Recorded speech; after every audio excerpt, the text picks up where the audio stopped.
दोस्तों बड़े बुजुर्ग ये कहते हैं कि अपने बच्चों का नाम हमेशा भगवान के नाम से रखना चाहिए। जी हाँ दोस्तों आइए आपको हम एक कथा सुनाते हैं जिसमें एक व्यक्ति की पत्नी का जो नाम था वो किशोरी था। वो अपनी पत्नी को दिन में 20 बार देखने जाता था। दोस्तों आइए आपको हम श्री इंद्रेश जी महाराज जी के मुख से ये प्यारी सी कथा सुनाते हैं। और दोस्तों इस वीडियो को देखने के बाद आप इस वीडियो को लाइक जरूर करना। मथुरा में एक व्यक्ति रहते थे, उनका नाम था जगन्नाथ दास। उनकी पत्नी का नाम था किशोरी। बहुत ध्यान से सुनिएगा। वो किशोरी से बहुत प्रेम करते थे। अपनी पत्नी के प्रति इतना प्रेम था कि दिन रात उसी को देखने के लिए बहाने ढूंढते रहते थे। जहां काम करते थे बार बार वहां से भागते थे। भूख लगी है तो घर चले जाते थे कि मैं अपनी पत्नी को देख लूंगा। फिर लौट के आते बोलते अरे पानी तो छोड़े ही आया, पानी घर पर लेने जाते थे, फिर पत्नी को देख लेते थे। अरे मैं अपनी औषधि लेना तो भूल ही गया, तो औषधि लेने फिर जाते, फिर पत्नी को। घर में दिन में कम से कम 20 बार आते, केवल अपनी पत्नी को देख। इतना प्रेम करते थे। बहुत ध्यान से सुनिएगा। इतना स्मृति, इतना प्रेम अपनी पत्नी के प्रति उनका था। एक दिन भोजन पाकर के अपनी पत्नी को निहार करके जब गए, बहाना ढूंढ रहे थे कैसे जाऊं वापस। तो जब जाते थे और घर पहुंचते थे तो ऐसा कुछ करके जाते थे कि उस बहाने दोबारा आना पड़े। तो जबरदस्ती भोजन करते हुए अपनी दुकान की चाबी वहीं छोड़ गए। बोले ताकि इसको लेने दोबारा तो भी आऊंगा, फिर देख लूंगा। चले गए, दुकान लौट करके पहुंचे तो साथ में जो दुकान में और काम करते सेठ जी चाबी, बोले अरे वो तो घर ही रह गई। फिर लौट के गए। घर लौट करके गए तो देखा उनकी पत्नी अचेत अवस्था में पृथ्वी पर गिरी पड़ी है। जैसे ही उन्होंने देखा, देख करके तुरंत उसको अपनी गोद में उठाया, उसकी श्वास को देखा, धड़कन को देखा, नब्ज देखी तो उसकी मृत्यु हो चुकी थी। जिसको देखे बगैर एक क्षण भी रहना जिनके लिए दुष्कर होता था, उस पत्नी की मृत्यु कितना बड़ा जीवन में संकट लेकर के आई उनके। परफेक्ट। अब तो ऐसी स्थिति हो गई उनकी कि उसके बगैर जीना भी मुश्किल हो गया। 3 दिन तक अपनी पत्नी को अपने हृदय से लगा के रोते रहे। जब आसपास के पड़ोस के लोग आए, दुर्गंध आने लगी, तब सबने आकर के उनको दूर किया। कहा कि भैया इसको छोड़ो, अब इसको ले जाना पड़ेगा। और ले जाकर के शमशान में उनका अंतिम संस्कार कर दिया, उनकी पत्नी का। लेकिन वो इतना प्रेम करते थे अपनी पत्नी से कि विरह कातर हो गए। और बंधुओं अनायास ही उनके मुख से हे किशोरी किशोरी किशोरी ये भाव मन में प्रकट होने लगा। नदी किनारे बैठ करके हे किशोरी तुम कहाँ हो, हे किशोरी तुम कहाँ हो, मेरी किशोरी तुम कहाँ हो, किशोरी नाम कहकर के सब जगह विचरण करने लगे। विचरण करते करते करते करते मथुरा के बीथियों में, मथुरा के जंगलों में प्रवेश कर गए। परफेक्ट। और विचरण करते करते करते करते किशोरी जी की ऐसी कृपा हुई कि मथुरा से सीधे बरसाना आ गए। बरसाना आकर के हे किशोरी तुम कहाँ हो, हे किशोरी तुम कहाँ हो। अब नाम तो है उनकी पत्नी का, पुकार तो रहे अपनी पत्नी को, लेकिन किशोरी श्यामा जू है। बरसाना में जाकर के किसी कन्या को भी यदि आपने राधा नाम से पुकारा ना तो किशोरी जी आएंगी। क्योंकि बरसाना में किशोरी, राधा, श्यामा ये किसी साधारण कन्या का नाम है ही नहीं। इस बरसाना ब्रजधाम वृंदावन में तो किशोरी श्यामा जू।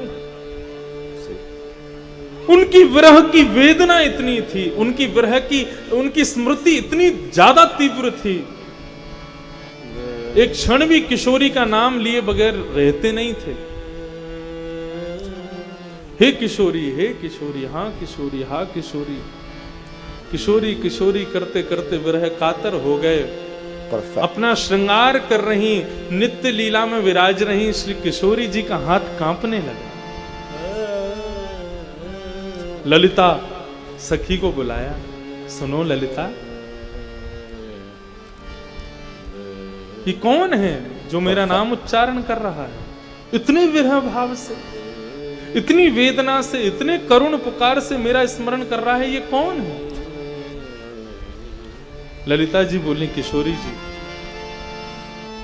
आपको स्मृति में नहीं ला रहा है, वो आपका स्मरण नहीं कर रहा है, वो आपका स्मरण नहीं कर रहा, उसकी पत्नी का नाम किशोरी है, वो अपनी पत्नी का स्मरण कर रहा है। किशोरी जी बोली ठीक है, अपनी पत्नी को कर रहा होगा। पुनः श्रृंगार करने लगी, फिर हाथ कांपने लगा। परफेक्ट। किशोरी जी मनी मन विचार करने लगी, ललिता जी से कहने लगी, बोले वो भले ही अपनी पत्नी का स्मरण कर रहा है, लेकिन उसके भाव में इतनी करुणता है, इतनी सरसता है, इतना विरह है कि मैं किसी भी क्रिया को करने में असमर्थ हो गई। परफेक्ट। जब तक उसको बुला नहीं लूंगी, जब तक उसके सिर पर अपने दोनों वरद हस्त रख नहीं दूंगी, जब तक उसको अपने दर्शन दे नहीं दूंगी, तब तक वो शांत नहीं होगा।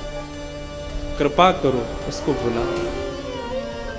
ललिता जी कहने लगी, इतनी अनायास कृपा किशोरी जी? परफेक्ट। वो व्यक्ति आपको बुला भी नहीं रहा है, आपको जानता भी नहीं, आपका स्मरण भी नहीं कर रहा, फिर भी आप उस पर कृपा कर रही हो। किशोरी जी कहती हैं, वो नाम भले ही भाव कुभाव से ले रहा है, लेकिन मेरा ले रहा है, लेकिन उसके नाम में जो विरह है, जो करुणता है, उसकी जो स्मरण शक्ति है, वो मुझे झकझोर रही है, उसको बुलाओ। ललिता जी गईं और उस जगन्नाथ दास के पास जाकर के उसका हाथ पकड़ा, पकड़ करके लेकर के गईं। निकुंज में जैसे ही उसने प्रवेश किया, निकुंज में जाते ही निकुंज का दर्शन करने लगा।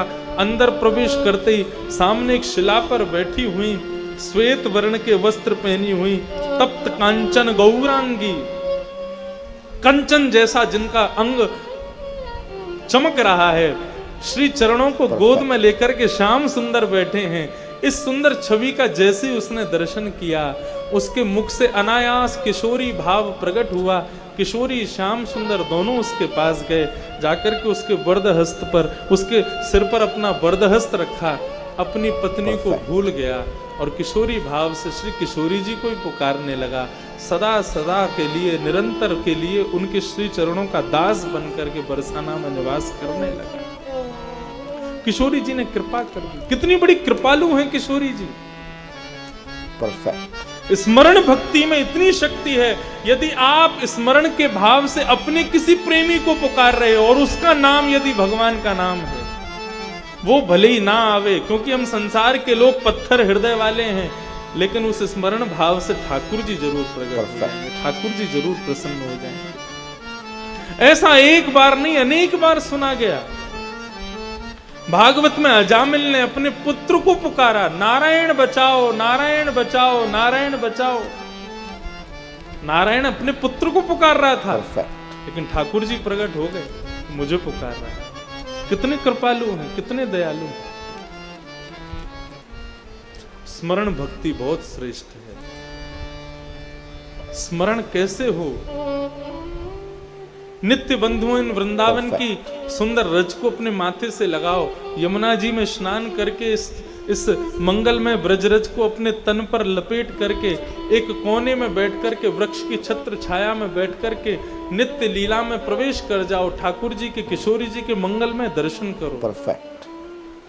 उनकी स्मृति करो, उनका स्मरण करो। आप कहेंगे कि हमको ऐसे ठाकुर जी का दर्शन नहीं होता, तो ब्रजमंडल में विचरण करने वाले छोटे छोटे बाल गोपाल, छोटे छोटे जो बालक हैं ना, उन्हीं को किशोरी जी और श्याम सुंदर का रूप मान करके उनकी लीला का दर्शन करो। उनकी लीला में समझो शायद किशोरी जी ये लीला कर रही हैं, चाहे श्याम सुंदर ये लीला कर रहे हैं। क्या पता उन बालकों की लीला का दर्शन करते करते उन्हीं में ही श्यामा श्याम प्रकट हो जाए। मैं अपनी बात नहीं कह रहा, हमारे बरसाना के संतों की हुई क्रिया को जीवन में लाओ। दोस्तों, आपको ये वीडियो कैसा लगा कमेंट बॉक्स में दोस्तों आप अपने विचार जरूर लिखेगा, क्योंकि दोस्तों हम आपके लिए बिल्कुल इसी तरह के बहुत ही शानदार वीडियो बनाते रहते हैं। और हमारे चैनल में दोस्तों जाके देखिए, हमने बहुत ही अच्छे अच्छे वीडियो आपके लिए बना के रखे हैं। आप एक बार चैनल के अंदर जाइए और हमारे जितने भी वीडियो है उनको एक बार खोल के देखिए। आपके हिसाब से हमने सारे वीडियो बना के बिल्कुल तरीके से प्रस्तुत किए हैं। जय श्री राम।